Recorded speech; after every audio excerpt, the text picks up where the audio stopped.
चुन लो किसे बचाना चाहती है, आईपीएस का फर्ज या सूरज के लिए अपना पत्नी धर्म।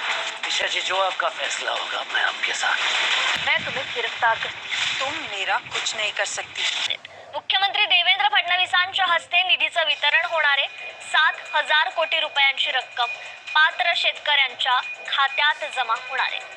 महाराष्ट्र शासनाच्या शेतकरी कर्जमाफी योजनेच्या पहिल्या टप्प्यातील 7,000 कोटी रुपयांची रक्कम आज पात्र शेतकऱ्यांच्या बँक खात्यात जमा करण्यास सुरुवात होती आहे। मुख्यमंत्री देवेंद्र फडणवीस यांच्या हस्ते या निधीचं वितरण केलं जाणार असून पहिल्या यादीतील ई-केवायसी आणि आधार प्रमाणीकरण पूर्ण केलेल्या शेतकऱ्यांना याचा लाभ मिळणार आहे। पहिल्या यादीत सुमारे 16,000-96,000 पात्र शेतकरी समाविष्ट आहेत। त्यापैकी 10 लाख शेतकऱ्यांचं आधार प्रमाणीकरण पूर्ण झालेलं आहे। शेतकऱ्यांसाठी ही दिलासादायक बातमी आहे।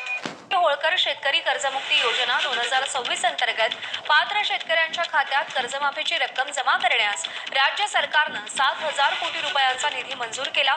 या निधीच्या वितरणाला डीबीटीद्वारे मुख्यमंत्री देवेंद्र फडणवीसांच्या हस्ते आज सुरुवात होईल।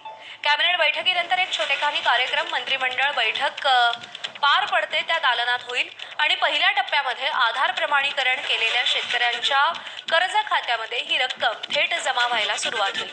आज आणि उद्या कर्जमाफीची रक्कम खात्यावर जमा केली जाणार आहे। तसंच जसजशी ई-केवायसी पूर्ण होईल तसतशी शेतकऱ्यांच्या बँक खात्यावर रक्कम जमा केली जाईल अशी माहिती आहे।